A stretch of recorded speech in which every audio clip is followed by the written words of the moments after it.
Hi guys, welcome back to the channel. Today we're going to do another video about focus stacking, but in particular I'm going to focus on the idea of getting out of trouble when you're using the Lightroom Photoshop combination. Now there are two cases that cause Photoshop serious issues, and they're both related to moving objects in the frame of the focus stack. The first is moving water, and this has been quite extensively documented on YouTube. The second one is moving objects such as leaves and grasses. And I discovered a technique using luminosity masks for masking the grasses and for masking the inverse of the grasses, i.e. what you could see between the grasses, which were at completely different focal lengths, and it works very well. The software I used was called Lumenzia, and let's get into it and see how this works for real.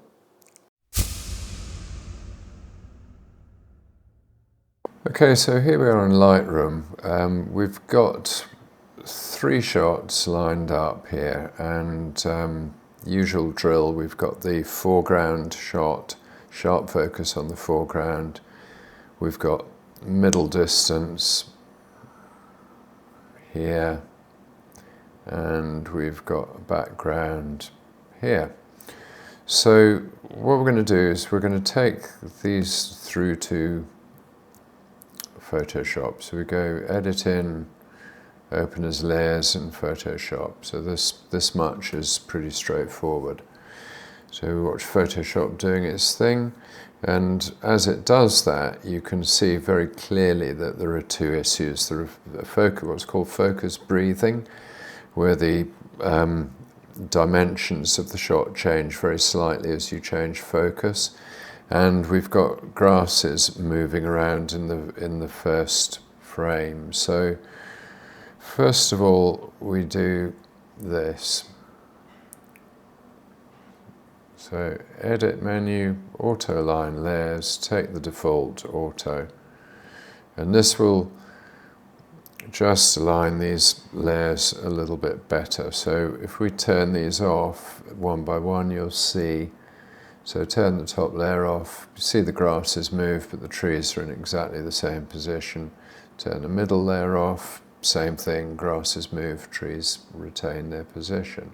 Okay, so we'll just rename these. So foreground,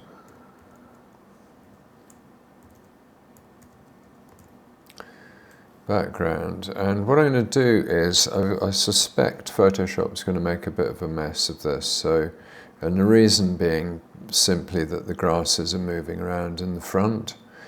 So what we're going to do is we're going to make this into a group, and we're going to make ourselves a backup group, because there is something about the process in Photoshop where it creates the masks that can basically change the nature of the layer, and I think we're going to see this in this one. So let's make this into a group. There's our group, and let's duplicate the group so we've got a backup. And I'm going to call this one the cavalry, because it's going to come to the rescue. Yeah, so close off this group, make it invisible so that we can see what we're doing. And now we've got group one visible, we've got foreground, middle and background. Now they've been aligned, so we select them again and we go to auto blend, and we take the defaults.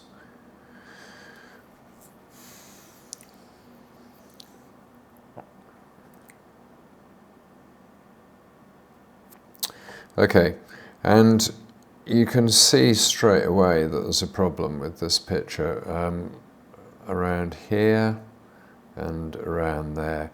The contrast levels on this section of the tree between these two corners is completely different. And there's no amount of messing around with this that will give us a satisfactory solution to that problem. Also, you've got elements of all of the grasses. And if you look at the masks, you can see that the middle one, so the background, is showing us most of what's going on in the top half. The middle is showing us quite a lot of what's going on here, and a lot of scattered stuff here. And the foreground showing us everything that's going on there and little bits here. So it's tried to do, you can see from the mask here, it has tried to differentiate, but it has not been successful, and it's created a bit of a problem for us. So what I'm going to do is I'm going to open up the cavalry group, and what I'm going to try to do is to use luminosity masking, Lumenzia, to get a good mask on this foreground. And there's a couple of different ways that this can work out. So first of all, I select the foreground. Now, it's brighter than anything else in the image, so we'll go for lights. And we'll go for the most extreme zone of lights. And we can refine it a little bit further.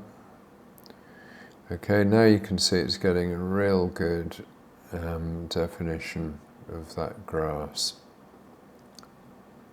Okay, now I'm happy with that, so I would take that, and what we're going to do is we're going to shade in the bits other than the grass that it's selected. So choose that.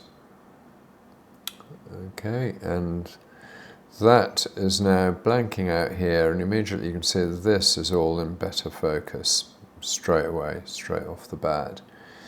Now, I want to get slightly more here, so let's just have a look and see what we've got here. So this is sharp, but it's not pin sharp. But the nice bit about this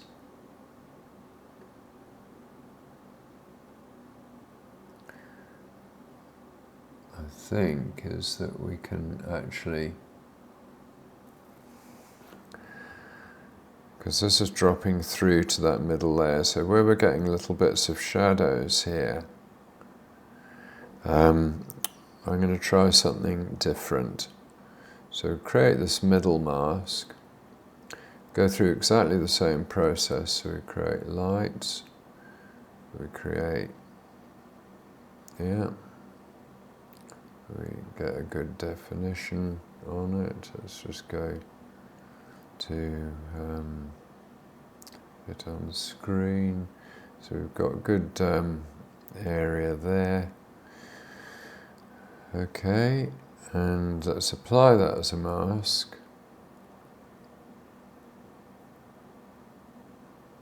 And now I'm going to, invert that mask.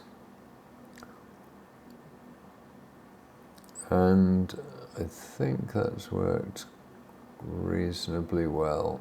We're getting a lot less of that movement on there. And the background, we want to take this layer completely out.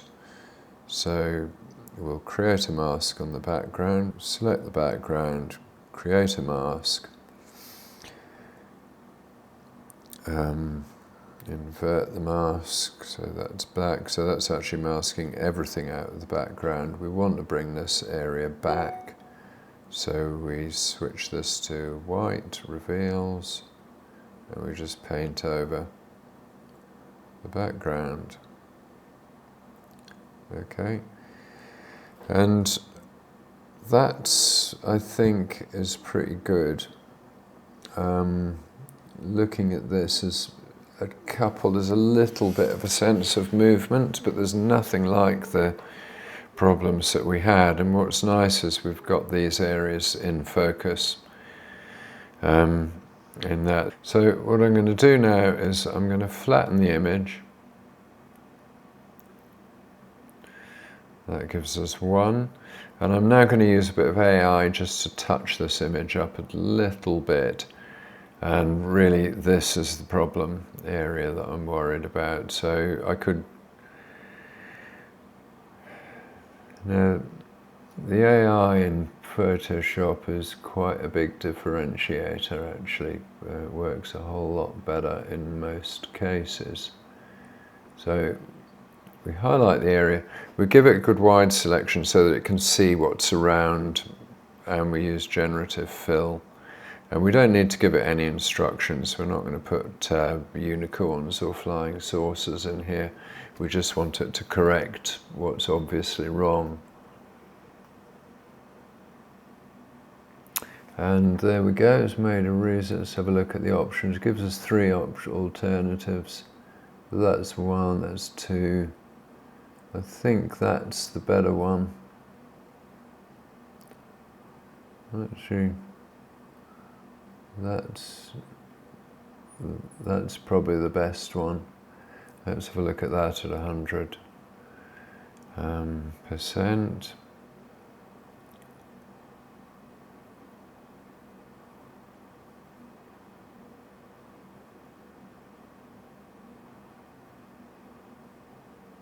That is indeed impressive.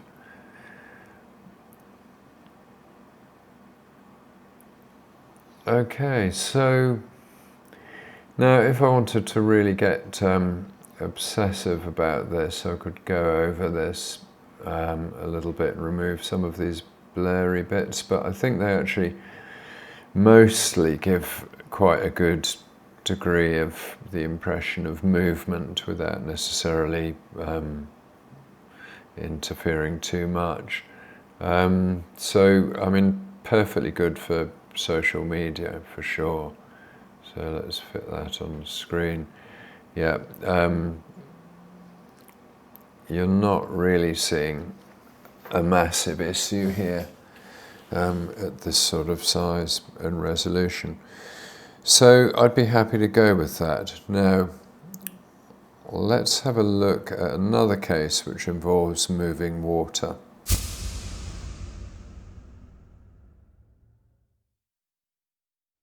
We've got in this picture a different problem. We've got moving water. So if we look at the foreground one, this is focused on the rock down here. The middle one is focused around here in the middle, and the background one is focused entirely on the water. Now the problem is that this one is lit very differently. And so what I'm going to do with this set is we're going to go through a similar process. Open as layers in Photoshop. Here we are in Photoshop. We've got our middle, our distance, foreground, middle and distance. Exactly the same setup as before. So this time we're going to go through the same rigmarole. So we're going to do group. That's group 1, okay. We're going to align the pictures.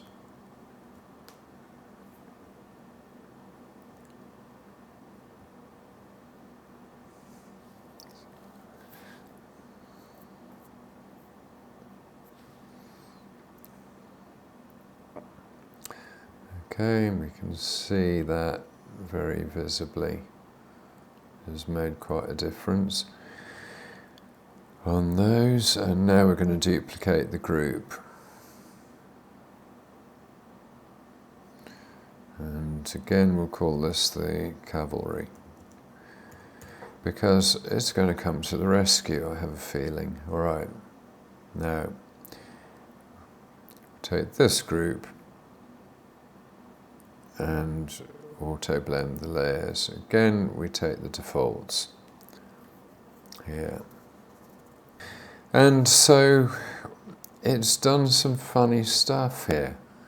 And if we look at the masks, we can see really what it's done. So for some reason it's left a black hole at the top here. So this is coming from, by the looks of it, either the middle or the foreground shot. It doesn't much matter because it's quite dark, but I'd rather have those pixels so I can bring the shadows up later. Our middle extends pretty much down here in spots for some reason. And let's have a look closely at the water. So if we come up to 100% here, the water kind of doesn't look fantastic. So if we turn off this just so we can see, that's the foreground shot. If we look here, you can see that there's bits missing, so where it's dropping through to the middle, which is a completely different shot. If we turn that on, you can see here, that looks quite unnatural, that looks quite unnatural. So really we want the all of this to come from one single layer, and for some reason it's decided not to do that. So what we do is, again, we go to our cavalry layer. I'm going to work from the background. So that's our distance layer, and that looks pretty good. That's pretty focused. It really doesn't look too bad, but it's quite blurry here. So we don't want any of this. So that's got to come from another layer. So let's go to the middle and see if that's better. All right, so what we're going to do is we're going to add a mask here. And black conceals, white reveals. So we're going to take our brush. Okay, and we're just going to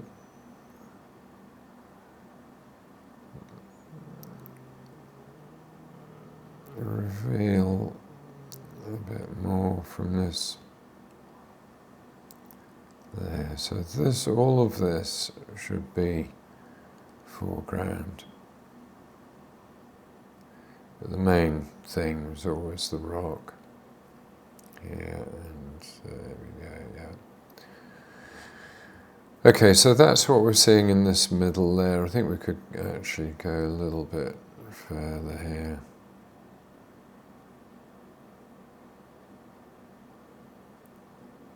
And what we're really doing here is sort of painting this area in.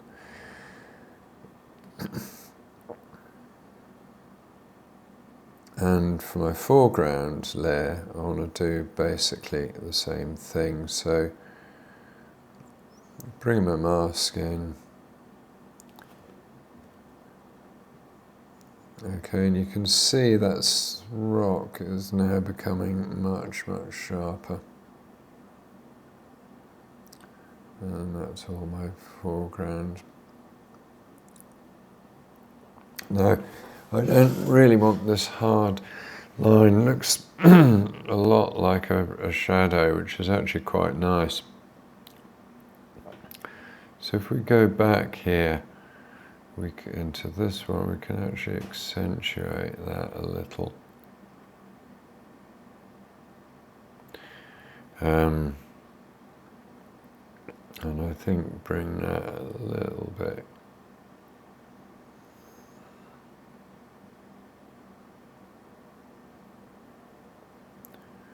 In the interest of just leading us through the photo a bit more.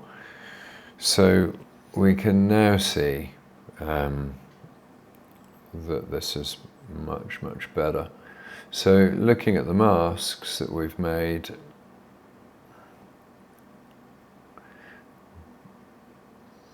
we're seeing dropping through to the distance.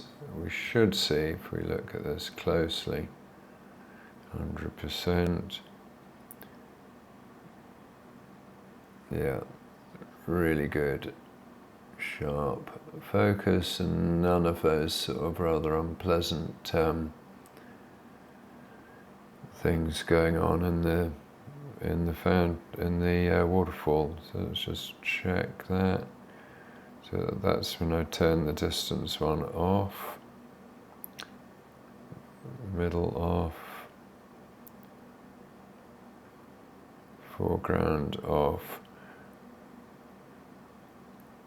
There's the middle, yeah, that's fine. That's totally consistent. Okay, good. I'm happy again with that. So turn this group one off, just see if there's any holes in it. And no, that looks pretty good. So we've got holes along the edges here. I'll take those out with the crop tool. So actually let's just quickly go back and do that. So I can flatten the image, save, come back to Lightroom, foreground edit to TIFF, here it is. So let's just get our cropping done here. Okay, so just bring this down there, bring this up there, and that's quite effective. And I think what I might be actually inclined to do here is to just do a little tweak on the exposure, bring my highlights down a little bit, lift up my shadows